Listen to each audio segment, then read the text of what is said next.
Israel का समर्थन कर रहे हैं ना प्रधानमंत्री मोदी। क्या बीजेपी वाले जाएंगे या आरएसएस वाले जाएंगे इजराइल का समर्थन करने? इजराइल और फिलिस्तीन की जो लड़ाई है उसको देश के प्रधानमंत्री प्रधान सेवक राष्ट्र को संजय बता देते हैं कि फला जगह लड़ाई चल रही है। मणिपुर आपका जल रहा है, आज भी जल रहा है। देश के फौजियों का मनोबल इसी प्रधानमंत्री ने तोड़ा है। बना रहे हो आज चौक चौराहों में, गांव में आपको घुसने नहीं दे रही है जनता। आपको जहां पे जा रहे हो मुंह काला कर रही है। बीजेपी के नेताओं की हालात तो देखिए, कुर्ते तक फाड़ दिए जा रहे हैं, जूते चप्पलों से स्वागत किए जा रहे हैं। मुसलमान से आखिर दिक्कत क्या है? तो मुसलमान तो राष्ट्रपति भी हमारे देश के थे, तो हम सीएम क्यों नहीं स्वीकार करेंगे?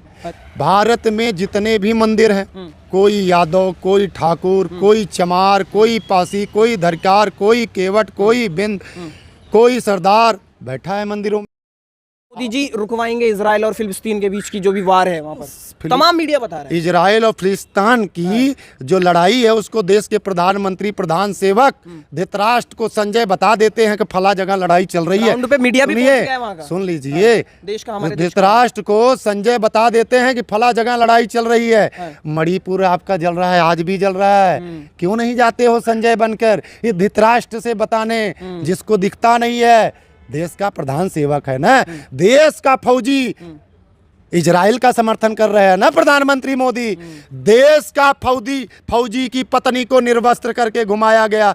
देश के फौजियों का मनोबल इसी प्रधानमंत्री ने तोड़ा है। क्या बीजेपी वाले जाएंगे या आरएसएस वाले जाएंगे इजराइल का समर्थन करने? ये आप बताइए ना, कौन करेगा उनका समर्थन? ये मुसलमान 17% हैं बिहार में, ना सीएम, ना डिप्टी सीएम, ना कोई बड़ा नेता। सुधीर चौधरी बोल रहे हैं, ऐसा भी तो है भाई, ये भी तो देखिए। आप बनेंगे बस। बहुत अच्छा प्रश्न आपने किया पत्रकार महोदय। अगर मुसलमान की जनसंख्या ज़्यादा है, इसीलिए जाति जनगणना इंडिया अलायंस के हमारे एक अंग द्वारा किया गया है, और आपको स्पष्ट कर दे, आने वाले चुनाव में जिसकी जनसंख्या ज़्यादा है उसके नेता जमीन पर उतरेंगे। मुसलमान बिहार में सीएम बना देंगे मतलब आप? भाई मैंने बताया ना कि जनता वहाँ की तय करेगी, वहाँ के नेता जमीन पर उतरेंगे और अपने हक के लिए लड़ेंगे। और अगर बिहार की जनता ने इंडिया अलायंस को वहाँ पे इस प्रकार से मौका दिया, तो मुसलमान तो राष्ट्रपति भी हमारे देश के थे, तो हम सीएम क्यों नहीं स्वीकार करेंगे? सीएम क्यों नहीं स्वीकार करेंगे? मुसलमान से आखिर दिक्कत क्या है? दिक्कत क्या है? जिन्होंने हमें परमाणु बम दिया और जिन्होंने अंतिम समय तक जाते वक्त उनकी बैंक बैलेंस अगर देख लिया जाए, ये पीजे अब्दुल कलाम जी का और आज के हमारे नेताओं के बैंक बैलेंस देख लिया जाए, तो पता चलेगा कि इस देश के लिए मुसलमानों ने क्या किया है। और आज मुसलमान को संसद के अंदर कठमुल्ला, आतंकवादी इंडिया अलायंस के नेता कह रहे हैं। यही आरएसएस के विचारधारा रखने वाले, यही बीजेपी को मानने वाले, उसी के पार्टी के सांसद बोल रहे हैं। और किस तरह से बोलते हैं मोहन भागवत, हमने कभी बांटने का काम नहीं किया है। और कुछ आ जाते हैं करिंदे, जंतर मंतर पर मांग करते हैं कि आज हमको बांटा जा रहा है। अरे बेवकूफ़ बना रहे हो। आज चौक चौराहों में, गांव में आपको घुसने नहीं दे रही है जनता। आपको जहां पे जा रहे हो मुंह काला कर रही है। बीजेपी के नेताओं की हालात तो देखिए, कुर्ते तक फाड़ दिए जा रहे हैं, जूते चप्पलों से स्वागत किए जा रहे हैं। गए तो थे राजस्थान में प्रधानमंत्री मोदी 2014 में। 2 करोड़ नौकरी, काला धन, ब्लैक मनी, गरीबों का चौकीदार, अपनी चौकीदारी का प्रमाण दे रहे थे ना राजस्थान में। उसी पंडाल के अंदर से जब किसान के बच्चों ने कहा कि तू झूठा है, तू फरेबी है, तो यही आरएसएस के और बीजेपी के एनडीए के लोग किस प्रकार से किसानों की स्वागत किए। क्या करेंगी वहाँ की किसान? केंद्र सरकार में आरएसएस और बीजेपी की सरकार है, कौन मना कर रहा है आपको? आप जाके दूसरा जाति जनगणना करा लीजिए। हम ये सब देखते नहीं, गरीब दिखते हैं बस हमें।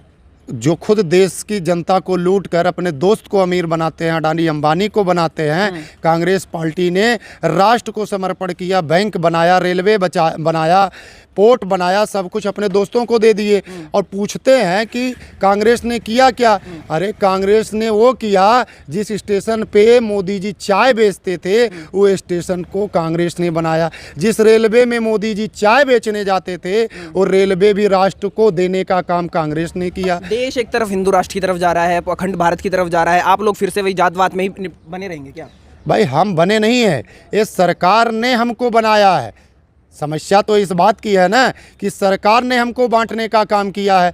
तू चमार है, तू धरिकार है, तू पासी है, तू केवट है, तू मल्लाह है, तू डोमी है, तू कुहार है, तू यादव है, तू पंडित है, तू ठाकुर है, तू छत्री है, तुम पटेल हो, तुम बनिया हो, तुम कुशवाहा हो। तो बांटने का काम तो इन्होंने किया। एक सवाल- आप ये बताइए, भारत में जितने भी मंदिर हैं, कोई यादव, कोई ठाकुर, कोई चमार, कोई पासी, कोई धरकार, कोई केवट, कोई बिंद, कोई सरदार बैठा है मंदिरों में। लेकिन सवाल ये भी उठता है कि भैया मुसलमान 17% हैं बिहार में, ना सीएम ना डिप्टी सीएम ना कोई बड़ा नेता।